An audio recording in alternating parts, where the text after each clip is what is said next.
Today we gather with joy in our hearts to honor the fathers who play their part, working day and night, making sacrifices. Alright, what it do? This your boy King Allen the Great. As you can see, I'm back. What I want to talk to you guys today about is, I want to talk to y'all about the danger of gossip. Alright, the dangers of gossip. Now, this is what caused Moses to speak unadvisedly, the dangers of gossip, because we as human beings, we can become sponges. Sometimes we can just be saying something based off of our surroundings or what we've been hearing others say, X, Y, and Z.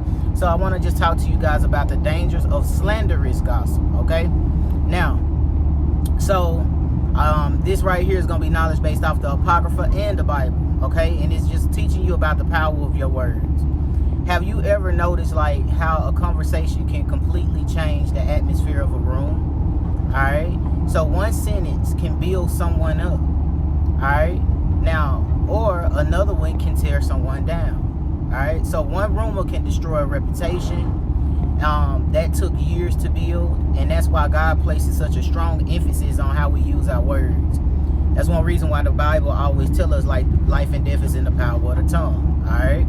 So today what I want to talk to you about is what the Bible and the Apocrypha teach you about divisive conversations. Alright, this isn't just about avoiding drama, right? I know y'all always feel like I'm always trying to avoid drama, but it's not just about avoiding drama. This isn't about just avoiding it, it's about protecting our hearts. It's about protecting your hearts, right? Honoring God and preserving peace within. Not even just within ourselves, but within our family, within our friendships, and within our communities. Now, when you go into the Book of Proverbs, it repeatedly warns us about the dangers of gossip. In Proverbs 11 and 13, we're told that a gossip portrays confidence, but a trustworthy keeps a secret. All right? That means when someone entrusts you with personal information, your integrity is revealed by whether you protect it or spread it. Alright, so gossip often disguises itself as concern. People say things like, I'm only telling you so you can pray, or I just thought you should know. But if the purpose isn't healing, restoration, or wisdom, then we should question whether it needs to be spoken at all. So technically, if it's not healing, restoration, or wisdom, then that's what you have to discern whether it was supposed to be spoken or not. Alright, so typically, you know, that's what, if you heard people speaking on something that was a secret, the main focus was to bring healing, restoration, or wisdom amongst the conversation. Then we should question whether it needs to be spoken at all. Okay, so in Proverbs 16 and 28, it tells us that a dishonest person stirs up conflict. Alright, and a gossip person separates close friends. Think about it. Friendships, marriages, churches, families, businesses, all have been divided because someone chose to repeat words that never should have been spoken. Alright? So the Proverbs 26 and 20 gives us a simple but powerful picture, right? It say, without wood, a fire goes out. Without a gossip, a quarrel dies down, right? Conflict often continues because someone keeps feeding it, right? Remove the gossip and the fire will eventually burn out, right? Okay, so when you go into the Apocrypha give you similar wisdom, all right? So in the Testament of Isaac, inside of the Apocrypha, chapter 6, verses 5 through 7, we're instructed in the Apocrypha, right? Do not engage in controversy with other men in case an angry word escapes your mouth. What usually happens when you have a conversation that a person don't want to hear, right? Typically, when they become angry, an angry word will escape their mouth. And it's just based off of going into these controversial conversations. All right, not everybody is slow to speak and quick to listen, and not everybody is in tune with their temperament, right? So it also tells you, be on your guard against evil speaking, right? Against vainglory and against uttering any thoughtless words. And see, that your hands do not reach out after what is not yours. Do not offer us, and then it's also telling you about sacrifices. Don't offer sacrifices with a blemish in it, and wash yourself with water when you approach an altar. But that's something neither here nor there, but I want y'all to understand this passage. Do not mix the thoughts of this world with the thoughts of God. It say when you stand before him, like when you stand before God, don't mix your thoughts of this world with the thoughts of God, because God constantly remind you, my thoughts are not your thoughts, and my ways are not your ways, and as high as the earth is as high as the heavens, right? So, and it also tell you when you go into the Apocrypha, and this is how you know God is a God of peace. It also tell you again in the Apocrypha, do your utmost to be at peace with everyone. It tell you be at peace with everyone around you, everyone that you come in contact with you. It don't matter if they're gray, black, white, brown, gay, straight, right? It tells you to be at peace with them. Now, I always try to tell you guys, peace comes from within. But however, even if a person is not at peace with you, you're supposed to be at peace with them. All right? So, going more into this passage reminds us that spiritual maturity isn't only about what happens during worship, right? It begins with how we treat people every day. All right? God desires clean hearts, clean lips. All right? We cannot seek his presence while allowing our mouths to become instruments of division. All right? So, one of the things that God always remind you all is not to be divisive, not to be operating out of the spirit of division, because Sataniel, right? Sataniel is the operator of division. One of the things that's abomination to God is discord. All right, that's the reason why God said, yeah, haughty lips and a discord, because haughty lips, when you have haughty lips, you begin to walk in your pride, the pride of life, right? Which becomes the fall of man. All right. So notice the instruction, not mix the thoughts of the world with the thoughts of God.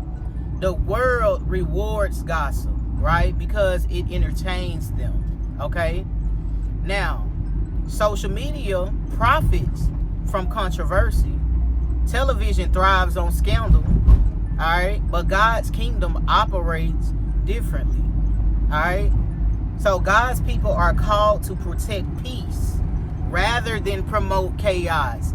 Now, you see a lot of these thought leaders telling you about like the spirit of chaos and X, Y, and Z. That's why the Bible is, this is what God is calling us to peace.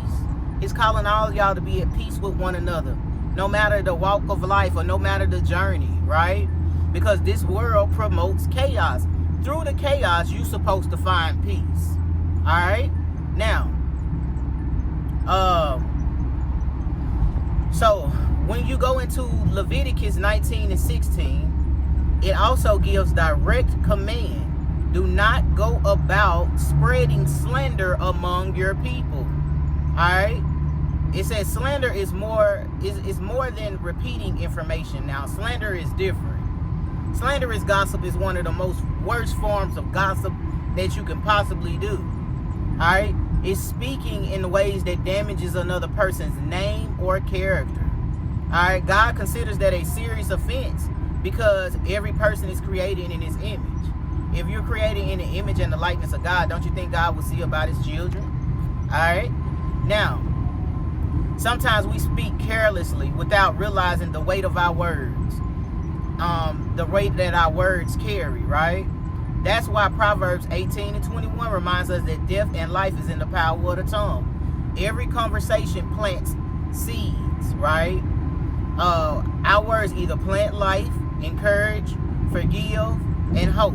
And they plant fear, suspicion, division, and destruction. So, if our words are planting fear, suspicion, division, and destruction, we have to be able to discern whether that is the spirit of God, right? Because you also got to remember, perfect love casts out fear. Okay?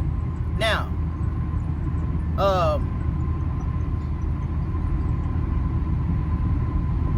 okay, one second. That's one reason why I always say stuff about speaking carelessly, like, you know, not thinking before we speak.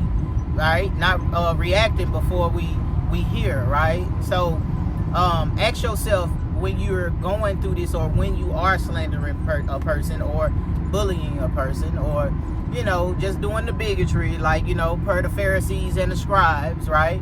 The reason why Christ didn't get along with the Pharisees and the scribes, right? Ask yourself, whether am I planting seeds, right? And when people leave a conversation with you, do they feel encouraged? Do they feel closer to God? Or do they leave more negatively, more judgment, and more reasons to distrust others, right? The Apostle Paul addresses this in Ephesians 4:29. In Ephesians 4:29, he say, do not let unwholesome talk come from your mouths, right? But only what is helpful in building others up according to their needs, that it may benefit those who listen, right? Notice Paul does not tell us what not to say. He tells us what we should say instead. Our words should strengthen people, encourage people, and communicate grace. As believers, we're called to be builders and not destroyers. All right? Sometimes the greatest act of maturity is just knowing how to remain silent. I tell people this all the time. I sit back and I sit in silence sometimes and I observe, right? All right?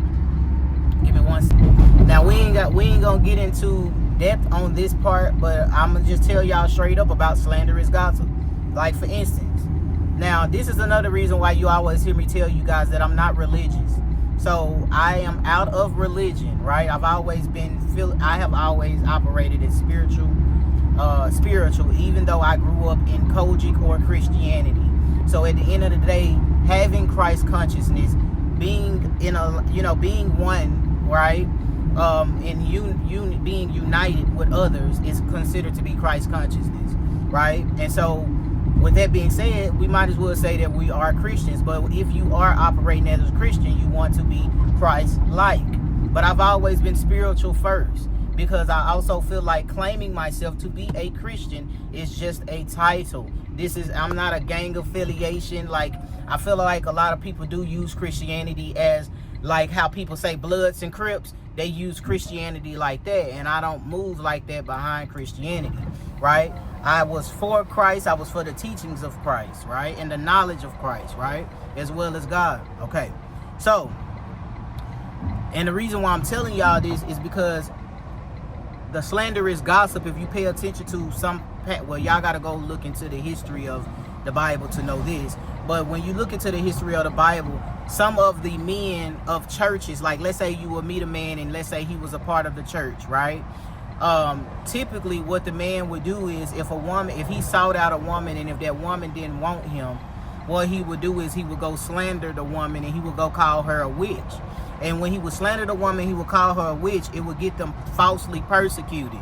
And that was the reason. That's the same thing that happened to Christ. It was the same thing that happened to people before, right? They called Christ a blasphemer, right? They call him a wine bibberer, right? They call him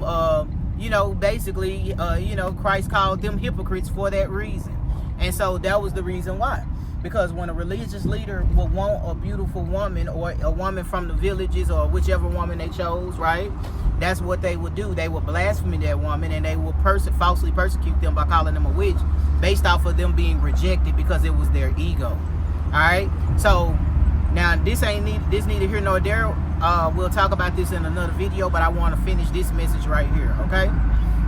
And so, as believers, we're called to be builders and not destroyers, right? Sometimes the greatest act of maturity is just remaining in silence. And not every opinion needs to be shared, right? Not every offense deserves a response, right? Not every rumor deserves an audience. And wisdom knows when to speak and when to remain quiet, right? Jesus himself instructed or demonstrated this often, even when he was being ridiculed, right? There were moments when he answered accusations with silence because he refused to allow his mission to be controlled by the noise around him. Okay? Imagine how different our homes and churches and workplaces and communities would become if every believer committed to speaking words that heal instead of hurt. Alright? Before speaking, can we ask ourselves a few questions? A few simple questions. Is it true? Is it necessary? Is it loving? Will it build someone up? Would I say these same words if the person were standing right beside me? If the answer is no, wisdom may call us to remain silent, right? Remember, gossip doesn't only harm the person being discussed, it also damages the heart of the person, all right, speaking it. And it also influences everyone listening. It creates distrust, it breeds offense, and opens doors for unnecessary conflict, right? God calls his people to something higher than that, right? God calls us to become peacemakers. Remember, the Bible also say, blessed are the peacemakers, for they'll be called sons of God or children of God, right? Choosing peace doesn't mean ignoring truth, all right? It means handling truth with wisdom, love, and the desire for restoration instead of destruction. So today, make a commitment to guard your tongue, all right? Protect other people's reputation as carefully as you can, or you will want yours protected, right? Speak life over your family and friends. Speak encouragement over your friends. Speak hope into difficult situations, and let your words reflect the heart of Christ. All right, because at the end of the day, our mouths reveal what fills our hearts, right? When our hearts are transformed by God, our conversations begin to reflect his love, his wisdom, his peace. All right, and then may we become people whose words heal more than hurt, and unite more than they divide, and glorify God in every conversation that we do. So often, that's why you guys always hear me saying, well, I got up on when I woke up today, the first thing I did is I just thanked the Most High for just blessing me, my family, friends, and those I know and those I may not know, to have like a great day and a peaceful day, and being the lifter of our heads. And some of y'all say the universe, God is in everything, creative source. Thank you for everything that you do, creative source. I'm grateful. I show gratitude, right? That's how our days are supposed to start. That's how we supposed to, even when it comes down to complaining about people, when we're dealing with people, we supposed to stop ourselves, and we supposed to say, well, you know what? I show gratitude because it's a lesson in this, right? I'm growing from this, right? And I value this person, right? Now, so just imagine, just before we speak stuff, y'all, just choose peace. I don't mean we ignoring truth when we choosing peace, right?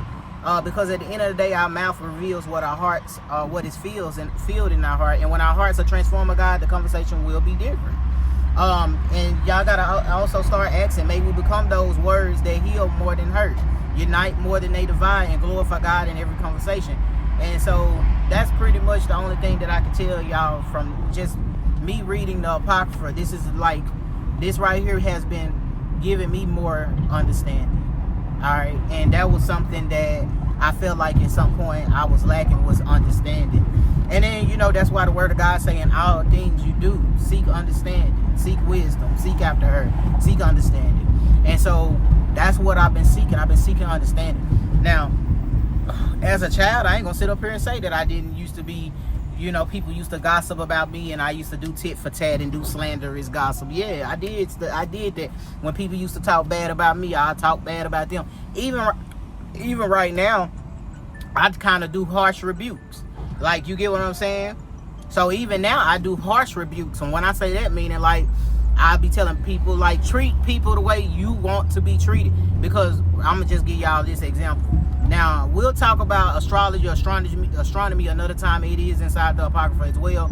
But however, I just tell people, like, what you give to a Sagittarius will give that back to you in return, because they're not one of the type of people that will allow you to trauma dump on them without making you heal yourself, right? And I realized that about me, because growing up, I learned what projection was. So when you deal with a Sagittarius and you trauma dump on a Sagittarius, or you project your trauma on a Sagittarius and you try to make them seem like a bad guy, we will we will give you back what you give out in return. All right, so, and for those of you that don't know that, now that I know myself, that's why I speak on this stuff, because I studied myself. I didn't need nobody looking at my astrology. I didn't need nobody looking at my astrological points. I did that for myself. I studied myself to know myself. And that's one of the greatest things, and one of the commandments is to know thyself. All right. Now, so we'll talk about that another time too. All right. So, once again, it's your boy King Allen the Great. I hope you have a blessed and prosperous day. Stay grateful. Stay safe. Be blessed. Treat people the way you want to be treated. All right. Love yourself.